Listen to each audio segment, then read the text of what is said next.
अगर आप भी अपने दिन की शुरुआत एक चम्मच घी से करते हैं क्योंकि ये ट्रेंडिंग है तो ये रील आपके लिए है। Hi, I am dietitian Rasmeet Kaur. आइए जानते हैं कि why I being a dietitian never recommends anybody to do this. क्योंकि अगर आप एक इंडियन हैं तो आपके रेगुलर मील्स में इनफ अमाउंट में फैट्स जा रहे हैं। Fat is not at all lacking in our diet. हम जो खाना खा रहे हैं, दाल, सब्जी, रोटी, स्नैक्स, सब में हम लोग फ़ैट यूज़ करते हैं और हमारी डाइटरी रिक्वायरमेंट्स के हिसाब से हम इनफ अमाउंट में फ़ैट ले लेते हैं। हम कोई वेस्टर्न कंट्री में तो रहते नहीं हैं कि हम सिर्फ सैलेड्स खा रहे हैं और उसी के ऊपर तो हमें थोड़ा सा घी खा लेंगे तो चलेगा। We are in an living in an Indian culture, तो वहाँ पे फ़ैट कहीं पे भी लैकिंग नहीं है। Now let's talk about science. Science ये कहती है कि there is no strong scientific evidence जो ये प्रूव करती हो कि घी से डिटॉक्सिफिकेशन होता है या वेट लॉस में हेल्प होती है।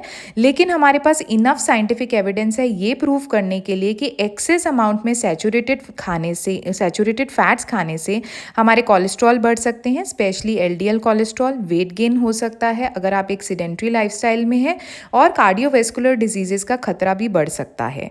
तो आइए जानते हैं कि एक चम्मच घी में फ़ैट होता कितना है। एक चम्मच घी में होता है around 10 gram of saturated fat, और एज पर dietary guidelines for Indians saturated fat होने चाहिए less than 10% of your total energy intake. और जिन लोगों को कार्डियोवेस्कुलर डिजीजेस का खतरा है उनके केस में it should be less than 7% of total calories.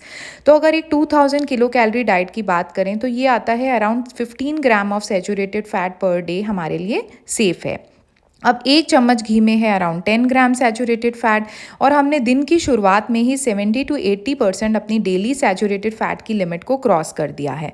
तो बाकी के जो दिन में हम रेगुलर मील्स लेंगे उसमें भी तो कुछ अमाउंट में सैचुरेटेड फैट जाएगा। तो हम जो खाना खा रहे हैं उसमें full fat milk, curd, paneer, cream, coconut oil, palm oil etcetera, इन सब चीज़ों में सैचुरेटेड फैट है। तो I am not saying that ghee is bad for us, it has fat soluble vitamins, और ये हमारी डाइट में it can be a part of healthy balance diet.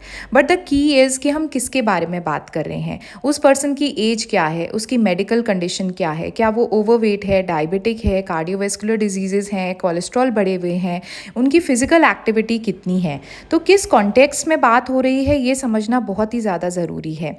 तो क्वांटिटी इज़ इम्पॉर्टेंट, हम कितना खा सकते हैं ये हर पर्सन की रिक्वायरमेंट अलग होती है, वेरी करती है। तो समझिए कि क्या घी आपके लिए सूट करेगा कि नहीं करेगा, आपकी बॉडी के लिए रिक्वायर्ड है कि नहीं है, और अगर है तो कितने अमाउंट में आपके लिए सेफ है।